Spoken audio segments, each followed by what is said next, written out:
अमरीश। राधे राधे। महाराज जी राधे राधे। महाराज जी आप कहते हैं कि किसी का पैसा यदि लेकर नहीं दोगे तो अगले जन्म में वापस आकर देना होगा, तब क्या महाराज जी जिसने पैसा दिया है उसे भी अपना पैसा लेने वापस धरती पर आना पड़ेगा? क्षमा कर दो उसे, तुम तो क्षमा कर सकते हो, काहे को आओगे धरती पे? तुम क्षमा कर दो, नहीं कर सकते? जाओ, हम भैया तुम्हारे लिए नहीं आएंगे, खा जाओ हमारा, लेकिन तुम किसी का खा रहे हो तो वो क्षमा कर दे तो बात हो सकती, नहीं तो आपको आना पड़ेगा देने। तुम्हारा है तो तुम उदार होकर जब जाने का नंबर आवे तो पहले ही क्षमा कर दो कि भारत में, विश्व में जो हमको देने वाले हैं हम सबको क्षमा करते, जाओ हमारे ऋण से मुक्त हुए, हो जाएगा वो, आपको नहीं आना पड़ेगा। और अगर आप किसी का लिए हो तो फिर वो उसके ऊपर होता है क्षमा करे कि नहीं, तो अपना ऋण मुक्त कर दे, अपना ऋण चुका दे, और जिससे हमें लेना है उसको क्षमा कर दे, तो फिर लेना न देना भगवान के धाम में हम चले जाएंगे। समझ पा रहे हैं आप जी? तो आप उदार बनो, थोड़ा हिम्मती बनो, जिससे लेना हो क्षमा कर दो कि जाओ खाओ पियो आनंद लो, भगवान के हमें धाम जाना है, यहाँ कौन किसका रहना है, सब यहीं छूट जाना है, चलो आनंद लो। महाराज जी एक सवाल था मेरा कि जी मैं हनुमान चालीसा प्रतिदिन प्रातःकाल पढ़ता हूँ जी। बजरंग बाण में जो प्रतिदिन करना चाहिए या नहीं? नहीं, प्रतिदिन करना चाहिए बजरंग बाण। हाँ, प्रतिदिन करना चाहिए। उसमें महाराज जी जैसे शपथ दिलाई जाती है हनुमान जी की, जी कहते हैं लोग कि वो गलत होता है। कुछ नहीं गलत होता।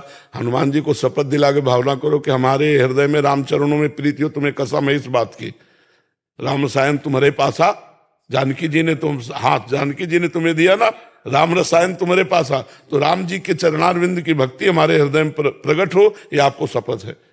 भाई संकट निवृत्ति के लिए गोस्वामी तुलसीदास जी ने इसका प्रयोग किया, हनुमान बाण का। जब अकबर बादशाह की जेल में थे तभी वहीं रचना की थी, वहीं से ऐसा हमने सुना है, लेकिन संतों से सुना तो पक्का ही प्रमाण है। तो हम तो बहुत बड़े संकट में हैं, भव समुद्र में फंस गए। भव समुद्र में है कि नहीं है? इस शरीर आसक्ति में फंस गए, काम क्रोध लोभ में फंस गए, तो हे हनुमान जी तुम्हें राम जी की कसम है, हमारे हृदय में राम जी की भक्ति प्रकट कर दो, उसको इस भाव में लो, रोज कसम खाओ, कोई परेशानी नहीं है। नहीं, संकट निवृत्ति के लिए हनुमान जी को कसम ना खवावे, क्योंकि थोड़ा भोग भी तो लेने दो हमें।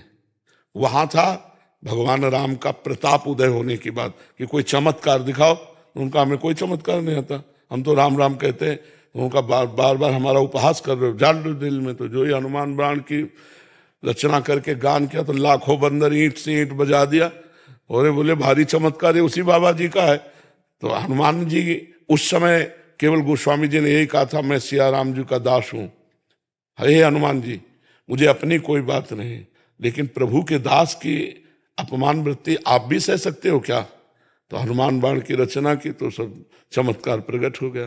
तो हम उसको इस भाव में लें कि हम हनुमान जी को शपथ जो उसमें है वो इस बात की कि मुझे सिया राम जी के चरणों में प्रेम प्राप्त हो, ऐसी कृपा करो। साहिल जी दिल्ली से। श्री हरिवंश। श्री हरिवंश महाराज जी। महाराज जी आपको सुनने से पहले मांस खाना, क्लब में जाना, घूमना फिरना, ये सब होता था। महाराज जी अब आपकी बहुत कृपा है कि ये सब छोड़ दिया है। महाराज जी हम जुगल जोड़ी अपने घर में स्थापना करना चाहते हैं, इसके लिए हमें किन चीजों की सावधानी बरतनी चाहिए, और घर में जब वो विराजमान हो जाए तो किन किन बातों का ध्यान रखना चाहिए? महाराज जी एक अष्टयाम सेवा पद्धति ले लीजिए और उसको पढ़ लीजिए, उसी में सब मिल जाएगा। एक बार हमने कही थी, वो पूरी लिखित है, उसका स्वाध्याय कीजिए, पूरा पता चल जाएगा, क्रम से उसमें सब कुछ वर्णित है।